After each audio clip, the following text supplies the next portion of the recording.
Assalamualaikum warahmatullahi wabarakatuh. Kami dari kelompok 8 ingin mempresentasikan tentang teori multi intelligence dan implementasi kecerdasan majemuk dalam pembelajaran yang beranggotakan 3 orang, yaitu Armelia Kurniawati, Lalita Safa, dan Putri Angelika. Pengertian kecerdasan majemuk.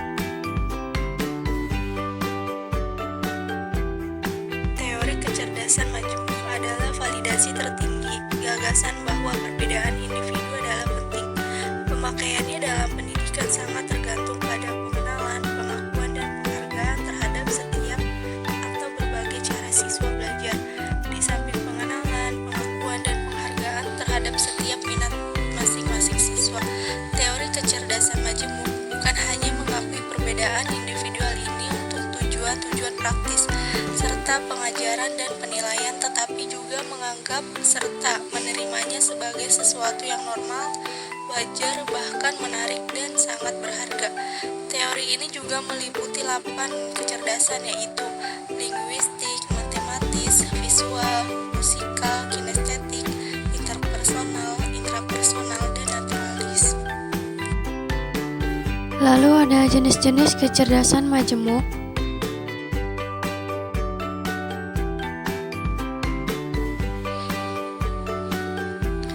Jenis-jenis kecerdasan majemuk. Pada dasarnya, setiap kurikulum menitik beratkan pada pencapaian suatu kompetensi tertentu peserta didik.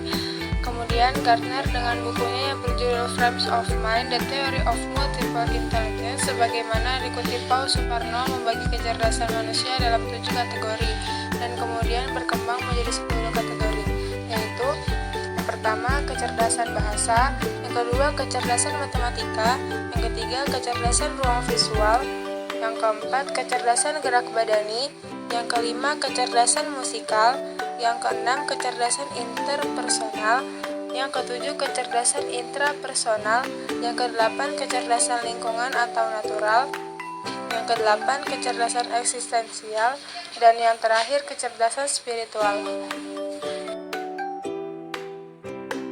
Faktor-faktor yang mempengaruhi kecerdasan majemuk.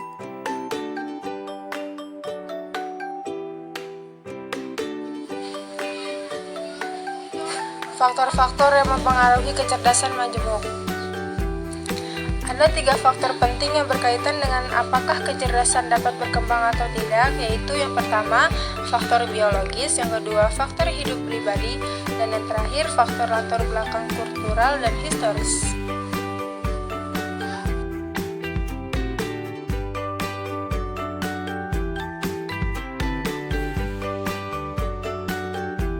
Implementasi kecerdasan majemuk. Penerapan pendekatan kecerdasan majemuk dalam pembelajaran harus memperhatikan beberapa langkah. Yang pertama itu, mengidentifikasi elemen-elemen kecerdasan majemuk dalam program kurikuler dan ekstrakurikuler. Misalnya, memasukkan program seni ke dalam kurikulum. Yang kedua, meninjau kembali sistem teknologi dan program piranti lunak untuk melihat kecerdasan-kecerdasan apa yang terabaikan.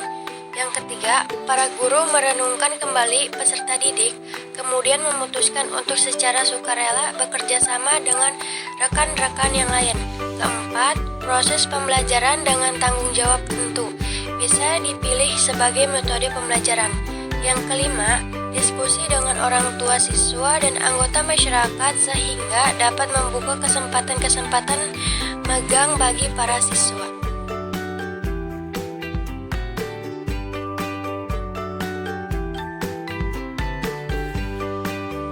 Upaya untuk memadukan pendekatan kecerdasan majemuk dalam pembelajaran. Di samping langkah-langkah di atas, sebagai upaya untuk memadukan pendekatan kecerdasan majemuk dalam pembelajaran, perlu juga memperhatikan hal-hal berikut. A. Persepsi tentang siswa harus diubah. Selama ini, semua orang selalu memiliki persepsi terhadap siswa, bahwa siswa itu cerdas, rata-rata, dungu, dan lain-lain. Persepsi inilah yang harus diubah. Sebaiknya para pendidik memberikan perhatian kepada berbagai macam cara yang dilakukan siswa untuk memecah masalah-masalah mereka dan mengaplikasikan apa yang telah mereka pelajari. Guru harus menerima bahwa siswa memiliki profil-profil kognitif dengan tingkat kemampuan yang berbeda-beda. Lalu yang B, guru membutuhkan dukungan dan waktu untuk memperluas daftar pengajaran mereka. Jika profil pembelajaran ingin mencapai tujuan bahwa siswa harus memiliki pengetahuan, nilai dan sikap, serta keterampilan yang seimbang, maka jam belajar yang selama ini hanya cukup untuk menguasai pembelajaran saja harus diubah dengan memperluas jam belajar. Desain pembelajaran kecerdasan majemuk.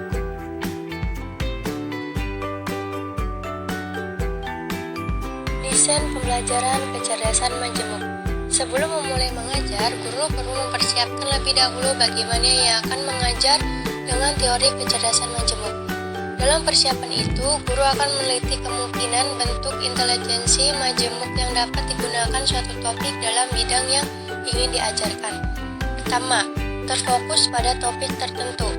Sangat baik apabila guru memfokuskan diri pada topik-topik tertentu dalam bidang yang akan diajarkan. Misalnya dalam pelajaran fisika, topik hukum Newton 2, dalam pelajaran IPS soal keadilan, dalam pelajaran matematika, topik limit. Pemfokusan ini sangat penting agar guru tidak menjadi bingung dalam mempersiapkan. Lalu kedua, mempertanyakan pendekatan kecerdasan majemuk yang cocok dengan topik. Guru perlu bertanya bagaimana semua kecerdasan majemuk dapat digunakan atau diterapkan dalam topik yang bersangkutan. Misalnya untuk topik hukum Newton 1, pertanyaan itu antara lain sebagai berikut. Kecerdasan matematika, kecerdasan bahasa, ruang visual, kecerdasan musik, kecerdasan gerak badani, kecerdasan interpersonal, kecerdasan intrapersonal, kecerdasan lingkungan, kecerdasan eksistensial. Lalu, yang ketiga, membuat skema dan kemungkinan yang dapat dibuat langkah selanjutnya. Guru membuat skema yang berisi segala kemungkinan kegiatan yang sesuai dengan topik itu dalam bentuk kecerdasan majemuk. Di sini hanya perlu ditulis semua kegiatan yang mungkin. 4. Memilih dan mengurutkan dalam rencana pelajaran. Setelah semua ditulis, lalu dipilih beberapa kegiatan yang memang akan dibuat dalam pelajaran sesungguhnya. Dipilih kegiatan yang memang sungguh akan dikerjakan, yang ada sarananya yang dapat dibuat. Setelah itu, semuanya diurutkan dalam suatu rencana pembelajaran. Dengan demikian, guru mempunyai rencana pembelajaran konkret yang dapat diterapkan dalam proses pembelajaran. Terima kasih atas perhatiannya. Kurang lebih mohon maaf. Wassalamualaikum warahmatullahi wabarakatuh.